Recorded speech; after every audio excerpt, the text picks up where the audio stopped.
not a right. Just as taxpayer-funded projects and places are not free, healthcare is not a right. And to describe something that costs trillions of dollars as free is misleading at best. Taxpayer-funded education, highways, parks, needle exchanges, and healthcare are extremely beneficial and can be great uses of tax dollars. But when someone gets a free condom or other free birth control, it just wasn't. Free, that is. Do I support taxpayer-funded healthcare and birth control for economically disadvantaged people? You bet. But double-think, double-speak duplicity that glosses over reality is a disservice to all, as is calling healthcare a right. It's not a right, at least not as the word was used by the founders of our nation. When Tommy J wrote our Declaration of Independence, rights were understood to be naturally occurring, things like life, liberty, and the pursuit of happiness, not socialized medicine. Traditionally, rights were things government should not take away, not trillion-dollar services that may or may not benefit citizens. The preamble to the United States Constitution says, "We the people of the United States, in order to form a more perfect union, establish justice, ensure domestic tranquility, provide for the common defense, promote the general welfare, and secure the blessings of liberty to ourselves and our posterity, do ordain and establish this Constitution for the United States of America." The Constitution does not present these needful actions as rights, and portraying them as such is certainly a departure from the USA's 230-year rule of law under the Constitution. Classifying projects and policies that may promote general welfare as rights is disingenuous, especially those whose cost, both abstract and financial, may disenfranchise as many as they will franchise. Declaring healthcare a right is a glossing over of reality. A need by one is not a right to see said need met by others. If I have a need, you do not have a responsibility to fill my need. It's not my right to force you to meet my need. Healthcare is not a right, but meeting the needs of the suffering is both the right thing to do, and wellness among the population is an effective strategy in keeping both costs and demand for services down. When implementing any program, cost is a very pertinent question.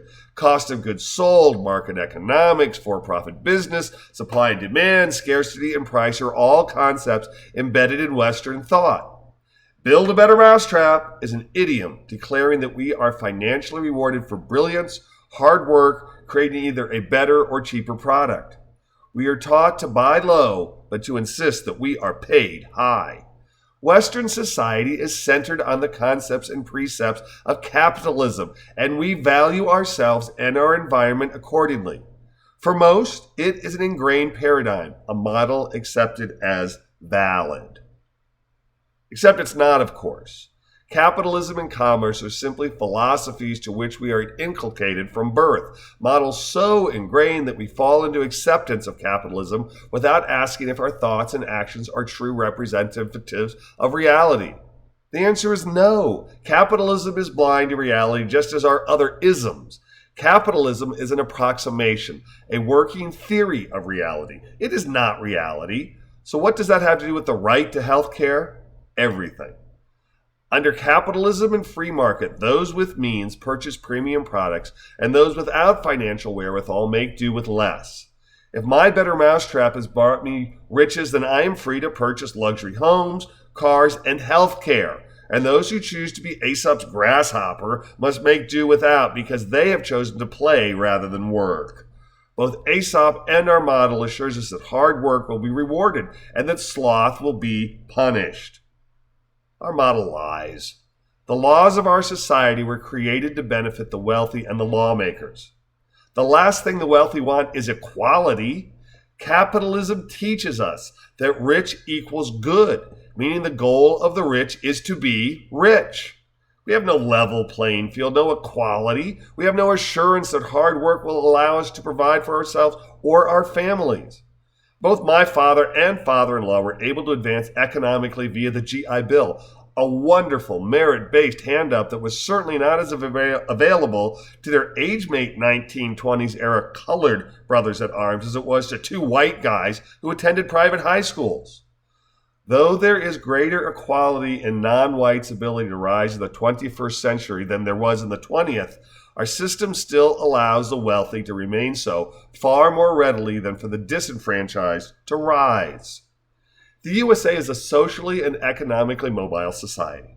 We are taught that rewarding innovation, making rich our builders of better mousetraps, will lead to a better, more prosperous nation, and to a great degree, I believe this true.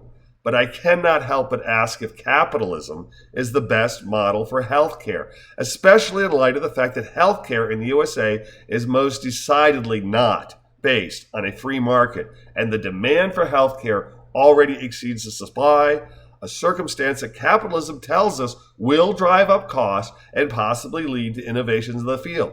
Two things that have occurred.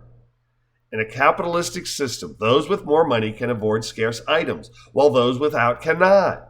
Your expensive Tesla is rare, my economical Corolla common. But is this the model we wish to use for essential services? Do the lives of the financially disadvantaged have value? Contrariwise, should those who have negotiated the system, those who use health savings account and or who have negotiated gold quality insurance as part of their employment compensation, those who are able to afford wellness checks and receive health extending visits to doctors, should they lose the benefits they were promised and have paid for?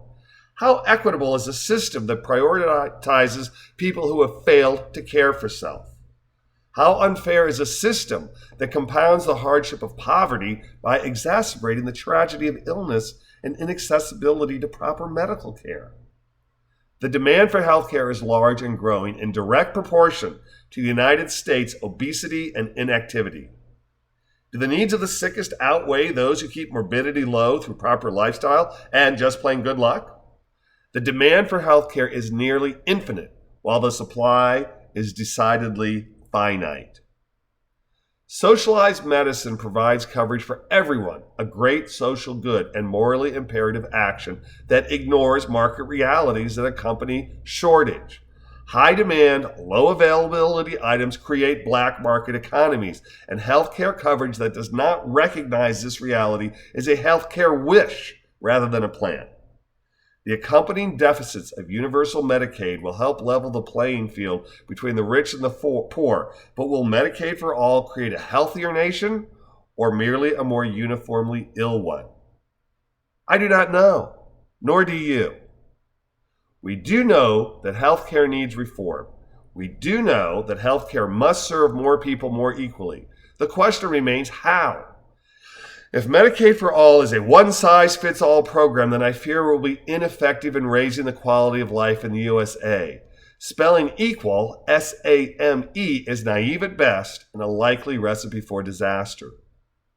I know our system is broken. I know our system puts nearly a third of our population at great risk of illness and or bankruptcy, and I know we can and must do better, that we the people need to uplift those in need, that we need to provide paths to wellness regardless of economics. But I am very leery of plans that refuse to consider supply and demand realities and ignore promises already made in order to deliver on campaign promises that involve blue sky wishing rather than rainy day planning.